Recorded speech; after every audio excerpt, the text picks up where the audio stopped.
Okay brother, future wife qualities అంటే ఏమని చెప్తావు? ఎలా ఉండాలనుకుంటున్నావు? ఫ్యూచర్ వైఫ్ క్వాలిటీస్ అంటే నేనేం చెప్పలేనులే కానీ అన్న, ఇప్పటిదాకా అయితే నేను ఒక అమ్మాయిని లవ్ చేశా. తనైతే 1 ఇయర్ దాకా నా కోసం వెయిట్ చేసింది. కాకపోతే నేను ఇంకా 1 ఇయర్ దాకా సక్సెస్ అవ్వలేదు. ఇంకా నేను ట్రై చేస్తాను జాబ్ వేకెన్సీ కోసం. వచ్చింది ఇప్పుడు నెక్స్ట్ మండే నేను జాయినింగ్. ఇప్పటిదాకా చూసింది 1 ఇయర్, ఈ లాస్ట్ 1 మంత్లో నాకు మీద గేవ్ అప్ ఇచ్చేసింది. అదొక్కటే నేను తీసుకోలేకపోతున్నా. ఫ్యూచర్ వైఫ్ ఎలా ఉండాలంటే ఇంకో 10 ఇయర్స్ అవనియండి, 100 ఇయర్స్ అవనియండి, గివ్ అప్ చేయకుండా సపోర్ట్ ఇస్తూ ఉండాలి, సపోర్ట్ చేయాలి అనేది నా హోప్ డ్రీమ్. లవ్ బ్రేకప్ అయిందా? ఎందుకు భయ్? ఏంటి రీజన్ ఎందుకు? చెప్పాగా అన్న అదే. అంటే జాబ్ లేదనా? తను చెప్పింది ఒక టైంలో ఏంటంటే, నీకు జాబ్ లేకపోయినా నేను పోషిస్తాను. తనకు జాబ్ ఉంది ఆల్రెడీ. జాబ్ లేకపోయినా నేను పోషిస్తా. ఏంటంటే ఒక టైంలో నువ్వు సక్సెస్ అవుతావని నాకు హోప్ డ్రీమ్స్ ఉన్నాయి. కాకపోతే అప్పటిదాకా నేను చూసుకుంటా అంది. కాకపోతే అంత టైం రాలేదు. నేను 2 ఇయర్స్ టైం అడిగా. 1 ఇయర్ లోపే నా మీద గివ్ అప్ ఇచ్చేసింది. అదొక్కటే కొంచెం డిసప్పాయింట్మెంట్గా ఉంది నా మీద. ఇంకోటి థింగ్ ఏంటంటే, ఏ అమ్మాయినా ఇలా ఉండకూడదు. ఎందుకంటే ఇప్పుడు వన్స్ ఏ టైం ఒక జనరేషన్ ఉంది. ఏది త్రేతాయుగం, ఇలా యుగాస్ ఉంటాయి కదా. రాముడు ఉన్నప్పుడు ఏముంది, ఆ సీత తను నరకం అని స్వర్గం అని తనతో కలిసి నడిచింది. అలా నాతో కూడా కలిసి నడవాలి, ఏ అమ్మాయినా తనతో కలిసి నడవాలనేదే నాకు ఒక హోప్. ఓకే బ్రదర్, అయితే ఏంటి మరి నీ ఒపీనియన్ ఏంటి? లవ్ మీద నీ ఒపీనియన్ ఏంటి? ఎన్ని ఇయర్స్ లవ్ బ్రేకప్? 6 ఇయర్స్ భయ. 6 years. 6 ఇయర్స్ నుంచి ఫాలో అయ్యా. తనైతే యాక్సెప్ట్ చేసి 2 ఇయర్స్ అయింది. కాకపోతే తను 2 వీక్స్లోనే నా మీద గివ్ అప్ ఇచ్చేసింది. ఉన్నంతకాలం బాగా చూసుకుంది, అందులో పొరపడలేదు. ఈ 2 ఇయర్స్ నాకు టిఫిన్కి వెళ్ళినా కానీ 50 రూపాయల కాడ నుంచి డిన్నర్ లంచ్కి వెళ్ళినా కానీ 1000 రూపాయలు కొట్టేది. తనకి నెలకి 60-70 వేలు వస్తుంది శాలరీ. నాకు ఇప్పటికీ జాబ్ లేదు. నెక్స్ట్ మండే నా జాయినింగ్. ఇప్పటికి కూడా బాగానే చూసుకుంది. ఎందుకో నేను కరెక్ట్ సక్సెస్ ఇంకో 2 వీక్స్ అయ్యే టైంకి నా మీద గివ్ అప్ ఇచ్చేసింది. జాబ్ లేదని చెప్పి వదిలేసింది మిమ్మల్ని. ఇండైరెక్ట్గా చెప్పాలంటే అది అదే. అంతే. ఇండైరెక్ట్గా లవ్ మీద నీ ఒపీనియన్ ఏంటి బ్రో? అయితే హార్ట్ మనోడిది బాగా బ్రేక్ అయిందనే చెప్పుకోవచ్చు పాపం. సో లవ్ మీద నీ ఒపీనియన్ ఏంటి? లవ్ మీద ఒపీనియన్ ఇవ్వడానికి ముందే ఇంకో ఒపీనియన్ ఉంది భయ్యా. తను మ్యారేజ్కి రెడీ అయింది. తన పేరెంట్స్ యాక్సెప్ట్ చేయలేదు. నా పేరెంట్స్ త్రూ నుంచి ఇల్లు కావాలి, అన్నీ కావాలి అని రెడీ అయింది. మా పేరెంట్స్ కూడా రెడీ అయ్యారు. ఓ 10-15 లక్షలు కూడా రెడీ అప్పు చేసి మరీ ఇల్లు కట్టించారు. కానీ కరెక్ట్ మొత్తం చేసేసరికి తను గివ్ అప్ ఇచ్చేసింది. సరే, లవ్ పరంగా ఒపీనియన్ ఏంటంటే గివ్ అప్ ఇవ్వకూడదు భయ్య. మంచమని చెడవనండి, లాస్ట్ దాకా కలిసి ఉండాలి కదా. ఇప్పుడు ఈ రోజు నాది కాదు, రేపు ఒక రోజు నాకు వచ్చింది కదా. ఆ రోజు ఇప్పుడు తను నన్ను మిస్ అయ్యి వేరేవాడిని పెళ్లి చేసుకునేది, రేపు వేరే అమ్మాయి నాతో వచ్చింది, తను హ్యాపీగా ఉండేది కదా నాతో. ఇప్పుడు నా కాడ ఏం లేనప్పుడు తినుంది, నా కాడ అన్నీ ఉన్నప్పుడు తినలేదు. అదొక్కటే నాకు బాధగా ఉంది. ఓకే, మొత్తానికి చీట్ చేసింది అంటావు? చీట్ అయితే చేయలేదు, తన క్యారెక్టర్ గుడ్, నా మీద ట్రస్ట్ పోయింది అంతే. అంటే ట్రస్ట్ ఇక నిన్ను వదిలేసింది కదా. వదిలేసింది. ఓకే, పాపం చీట్ చేసిందని చెప్తున్నా కానీ ఆ అమ్మాయిని పాపం వెనకేసుకొస్తున్నావు అంటే ఇంకా. చీట్ అంటే ఎలా అంటే, ఒక ఉన్న అబ్బాయిని లవ్ చేసి ఒక ఉన్న అబ్బాయిని పెళ్లి చేసుకొని నన్ను వదిలేస్తే ఓకే. తను అలా చేయలేదు నా కోసం. ఓకే, సరే ఏం చెప్తావు ఇలా లవర్ని, బాయ్ ఫ్రెండ్ని వదిలేసి వేరే సైడ్ వెళ్ళిపోయి అమ్మాయిలకి ఏం చెప్తావు? అదే చెప్తా. మీకు ఎంత ప్రాబ్లం అయినా రానియండి, ఎంత గొడవైనా రండి, ఉండి ఫైట్ చేయండి. తనతో ఉండి ఫైట్ చేయండి, వదిలేసి మాత్రం వెళ్ళొద్దు. ఆ పెయిన్ ఏంటో నాకు తెలుసు. ఉండి ఫైట్ చేయండి చాలా, అది నాకు. ఓకే, అమ్మాయికి ఏదైనా సాంగ్ డెడికేట్ చేయాలంటే ఏది చేస్తావు? ఒక 2 lines. I know this is my favourite. నేను రెడీ టు తన మ్యారేజ్లో కూడా ఈ పాట పాడాలని రెడీగా అయ్యా. అదే పాట ఇప్పుడు లైవ్లో పాడుతున్నా. అచ్చా చల్తా హూ तेरा दुआ में साथ रहना, मेरा दुआ तो आपके साथ है ना, मेरा बुरा तो मैं तो साथ लेंगा, मेरा अच्छा तो आपको साथ में देऊंगा. Thank you brother, thank you brother. Future wife qualities ఎలా ఉండాలనుకుంటున్నావు? ఎలా అంటే అందరిలాగానే నార్మల్గా ఉండాలనుకుంటున్నా. అంటే మంచి సాంప్రదాయం కుటుంబం కానీ అట్లా ఓకే, అలాంటి వాళ్ళు. అంటే ఎలా ఉండాలనుకుంటున్నావు అమ్మాయి క్వాలిటీస్?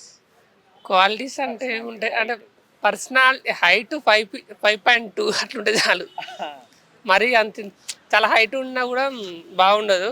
అంటే మనకు తగ్గట్టు ఉండాలి. అంటే మన ఏజ్కు మన మన అంటే మన హైట్కు అంత ఉంటే సరిపోద్ది అంతే. ఓకే, కట్నం ఎంత కావాలనుకుంటున్నావు మరి? కట్నం కట్నం అంటే మాక్సిమం ఒక 20 lakhs 20 lakhs కావాలా? అంతే. ఎందుకని భయ్ ఇప్పుడు కట్నాలు వద్దంటున్నారు కదా అందరూ?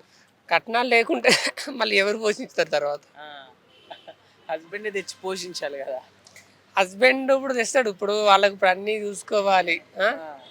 ఎంత ఖర్చులు అయితే చాలా అవుతాయి. So okay brother, love marriage చేసుకొని అంటే చాలా మంది ఇప్పుడు డివోర్స్ తీసుకుంటున్నారు కదా, సో అలాంటి వారికి ఏం చెప్తావు? అండ్ నువ్వు లవ్ మ్యారేజ్ చేసుకుంటావు అరేంజ్ మ్యారేజ్?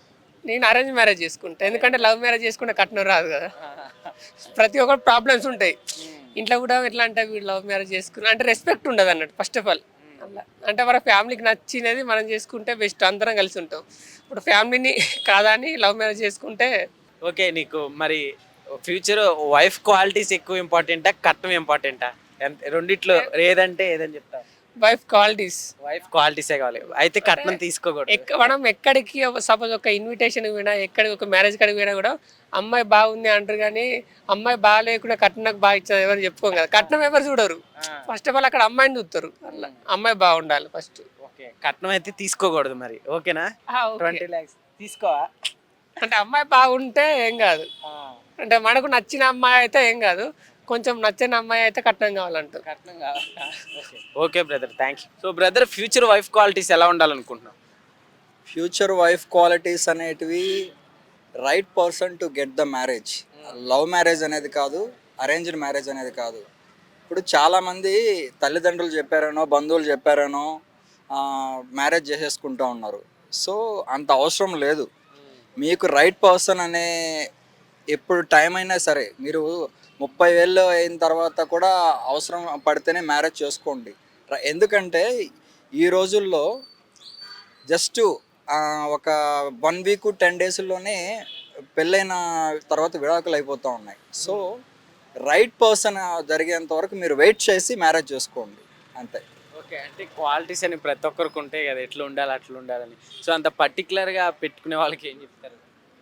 పర్టికులర్గా అంటే అర్థం చేసుకునే అమ్మాయి అయితే అబ్బాయిలని అమ్మాయిలు ఫస్ట్ అండర్స్టాండబుల్గా ఉండాలి. అది ప్రధాన క్వాలిటీ. ఏంటంటే ఎమోషనల్ బాండింగ్ ఉండాలి, ఎకనామికల్ బాండింగ్ కాదు. ఎమోషనల్ బాండింగ్ అనేది చాలా ఇంపార్టెంట్. ఎమోషనల్ బాండింగ్ ఎలా వస్తుందంటే అర్థం చేసుకోవాలి. ఇప్పుడున్న పరిస్థితుల్లో అబ్బాయి కానీ అమ్మాయిలకు కానీ జాబులు ఉంటాయో ఊడతాయో చెప్పలేం. ఒకవేళ ఆ కష్టాల్లో అయినా సరే డెఫినెట్గా వాళ్ళు ఓవర్కమ్ చేయగలను అనే అండర్స్టాండింగ్ మ్యూచువల్గా రావాలి. అప్పుడే ఖచ్చితంగా పెళ్ళి అనేది సక్సెస్ అవుతుంది. ఓకే బ్రదర్, ఇప్పుడు మ్యారేజ్ అంటేనే కామన్ పాయింట్ ఏదైనా ఉందంటే అది కట్నం. సో కట్నాలు ఇచ్చి పుచ్చుకునే వాళ్ళ గురించి ఏం చెప్తావు? కట్నాలు అనేది అది వాళ్ళ ఇష్టం అండి. అంటే కొంతమంది బలవంతంగా చేయాల్సిన అవసరం లేదు పెళ్ళిళ్ళు. కట్నాల గురించి అనేది ఈ రోజుల్లో అసలు టాపికే కాదు. ఎందుకంటే 60 to 70% of the marriages love marriage జరుగుతూ ఉన్నాయి. పేరెంట్స్ ప్రోద్బలంతో జరిగితే కట్నాలు అవన్నీ ఆలోచించవచ్చు. కాబట్టి ఇప్పుడు 60 to 70% లవ్ మ్యారేజెస్ జరుగుతూ ఉన్నాయి. మీరు చూసినట్లయితే ఒక 40 to మ్యాక్సిమం బై 2030 2035 లోపల 90% లవ్ మ్యారేజెస్కే వచ్చేస్తాయి. నాకు నచ్చారు అబ్బాయి అని చేసేసుకుంటారు. అది క్యాస్టా, రిలీజియనా, లేదంటే అవన్నీ ఏం చూడరు.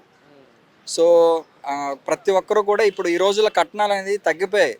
బట్ ఎప్పుడు వస్తుందంటే అది డెఫినెట్గా ఒకరి మధ్య అండర్స్టాండింగ్ లేకపోవడం ఆఫ్టర్ మ్యారేజ్, అప్పుడు వస్తుంది ఈ టాపిక్ కట్నం అనేది. ఈ రోజుల్లో అనేది చాలా తక్కువ కట్నాలు అనేది. మేబీ ఉండొచ్చు కొన్ని మరీ రూరల్ ఏరియాస్లో ఉండొచ్చు. సిటీ హైదరాబాద్, బెంగళూరు లాంటి సిటీస్లో అయితే ఈ టాపిక్కే అసలు అవసరం లేదనిపిస్తుంది. సో ఏం చెప్తావు బ్రదర్, ఈ మధ్య కాలంలో లవ్ మ్యారేజ్ చేసుకొని సూసైడ్స్ వరకు అంటే బ్రేకప్ అయిపోయి ఇలాంటి వారికి నువ్వేం చెప్తావు? ఇటీవల మనం చూసినట్లయితే అటుల్ సుభాష్ అని చెప్పి సూసైడ్ చేసుకున్నారు. మీరు చూసినట్లయితే అదే టెకీ సాఫ్ట్వేర్ ఎంప్లాయీ. అతను ఎంత మానసికంగా కుంగిపోయాడంటే 24 పేజీల లెటర్ రాసి 80 నిమిషాలు పైగా వీడియో తీసి, అది అంటే దాదాపుగా 1.5 గంట వీడియోని తీసి చనిపోయారు. అంటే అతను మెయిన్గా ఏంటంటే వాళ్ళ వైఫ్ టార్చర్. 2019లో అనుకుంటాను పెళ్ళి అయిపోయింది. ఆ తర్వాత అతను అనుభవించినటువంటి మెంటల్ హెరాస్మెంట్, వాళ్ళ వైఫ్ దగ్గర నుంచి, వాళ్ళ వైఫ్ అత్తగారు మామగారు దగ్గర నుంచి, వాళ్ళందరి దగ్గర నుంచి కూడా ఇదే పందాన అనుభవించాడు అతను. కాబట్టి ఇప్పుడు ఏమంటానంటే ఖచ్చితంగా సూసైడ్ చేసుకునే వాళ్ళు చాలామంది అయిపోయారు. ప్రధాన కారణం ఏంటంటే 498A అనే చట్టం ఉంది ఒకటి మన ఇండియన్ పీనల్ కోడ్ ప్రకారము. 498 చట్టం పూర్తిగా బయాస్డ్గా ఉంది మహిళల పట్ల. దానివల్ల ఏంటంటే అమాయకులైనటువంటి అబ్బాయిలంతా కూడా ఆ చట్టంలో ఇరుక్కుపోయి చాలా ఇబ్బందులు పడుతూ ఉన్నారు. ఎందుకంటే వాళ్ళ ఫ్యామిలీని కావచ్చు, ఆ అమ్మాయిని ఇద్దరికి సర్ది చెప్పలేక అబ్బాయి ఇబ్బంది పడుతున్నారు అంటారు. ఖచ్చితంగా చాలా ఇబ్బంది పడుతూ ఉన్నారు. ఇప్పుడు సూసైడ్ అతను ఒక డైరెక్టర్ లెవెల్లో ఉన్న వ్యక్తి, ఎవరు సుభాష్ అనే అతను యూపీ నుంచి అతను సంవత్సరానికి 40 సార్లు అని బెంగళూరు నుంచి యూపీకి ట్రావెల్ చేసేవాడంట. అందులో కూడా న్యాయ వ్యవస్థది ప్రధాన తప్పు. మన చట్టాలు ఎప్పుడో పాత చదలబట్టిపోయినటువంటి చట్టాలు ఉన్నాయి మనకు. ఆ చట్టాలన్నీ కాన్స్టిట్యూషనల్ కూడా మార్చాలి, లేదంటే ప్రస్తుతం అబ్బాయిలు కూడా చాలా ఇబ్బంది పడతారు. అది